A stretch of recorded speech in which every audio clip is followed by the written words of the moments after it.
Okay, mga kabunyog, mga kababayan, ngayong araw nagkaroon po ng pagdinig ang House Committee on Transportation. Ha? Ang nangunguna po dito sa House Committee on Transportation ay si Congressman Romeo Acop. Ay itong si Congressman Romeo Acop, matindi talaga ito.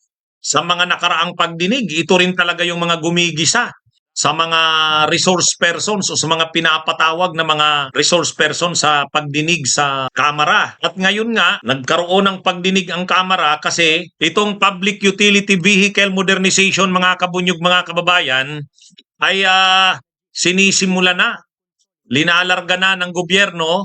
Talagang grabe ang apektadong mga nasa transport sector. Kaya umaalma ang mga operators at drivers dahil parang hindi pinag-isipan ang programang ito.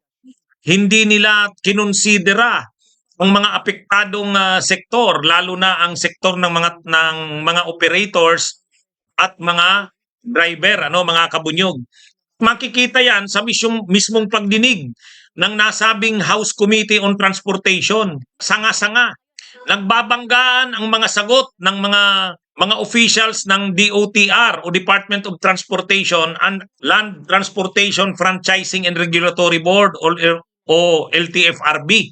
Bangga-banggaan ang kanilang mga sagot. O panoorin nyo, mga kabunyog, kayo na ang magsabi. O ito.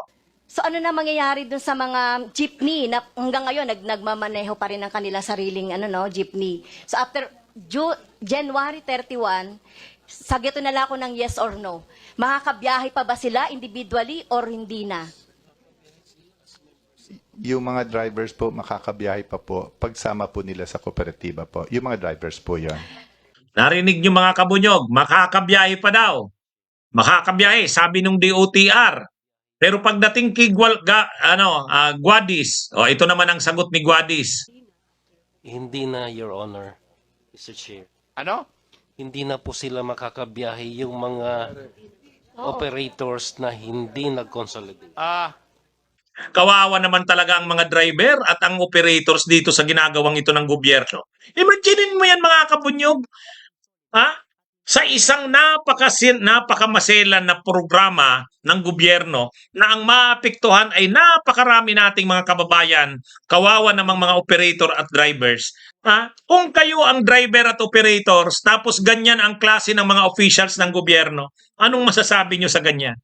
Mapupundi talaga kayo. Kabuhayan ng mga maliliit nating kababayan ng mga drivers ang pinag-uusapan. Sa simple lang na tanong ni Congresswoman Franz Castro, makakabiyahe pa ba o hindi na? Isang tanong, isang sagot. Wala silang iisang lingwahe tungkol sa programa. Walang iisang salita tungkol sa programa. Kaya nga ayon nga kay Congressman Romeo Acop, para palang headless chicken ang programang ito ng gobyerno, itong PUV modernization.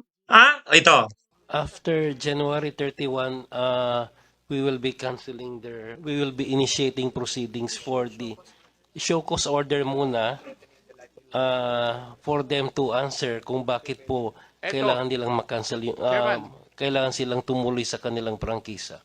Chairman, Yes po, sir. if you read the gist of the press release of the Speaker, ang isa doon po na essential ingredient doon sa sinabi niya is you should look after the welfare of the drivers. What you're telling me is you're not looking after the welfare of the drivers. They will be absorbed by the cooperatives. And your action today would show that this program is a headless chicken. Wala eh.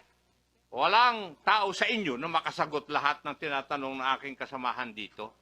And it shows na wala talagang nagkukompas dito sa programang ito. Kaya mga kabunyog, kawawa talaga.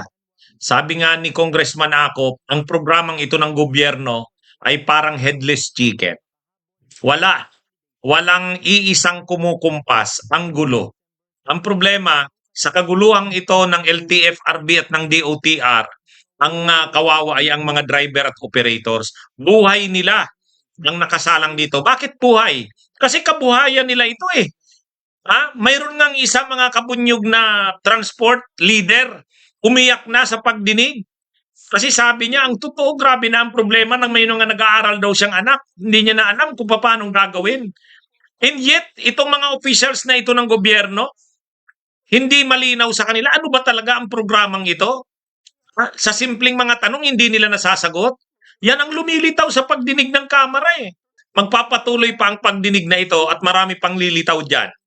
Halimbawa, yung issue ng korupsyon na visibling pinagkakakitaan ng mga officials ng DOTR at ng LTFRB, yung mga in-order na mga units ng sasakyan, hindi pa yan napag-uusapan. Sa susunod na mga araw, mapag-uusapan pa yan. Kaya mga kabunyog, antabayan nyo lagi. Nakakalungkot na ganyan ang sagot ng mga officials na ito ng gobyerno. Hindi po natin to titigilan ang mga pagdinig ng Kamara. Marami pa pong mauungkat dyan. Halimbawa rin yung tungkol sa mga units na bibilhin. Mukhang mas ino-order pa nila yung mga galing dayuhan kaysa sa mga locally manufactured na sasakyan. At saka, sa China, o-order ng maraming units, malaking insulto. Nagkakaproblema na nga tayo sa China, tapos order pa tayo sa kanila ng napakaraming units. At sa darating pang araw, iuungkat kung may komisyon nga ba ang mga officials ng LTFRB at DOTR sa mga unit na ito na ino-order. Kasi napakaraming units ang i-order na yan. Yan, mga kabunyog, ang ating aabangan. Kasi magpapatuloy pa ang pagdinig sa susunod na mga araw. Okay, magandang araw po sa inyong lahat, mga kabunyog. Mabuhay po tayo. Bunyog, bunyog, halikan na kasama ka. Bunyog, kapag buklod ay may pag-asa. Luzon, Visayas, Mindanao, isa ang pananaw. Sa bagong Pilipinas ang bunyog isisigaw. Bunyog.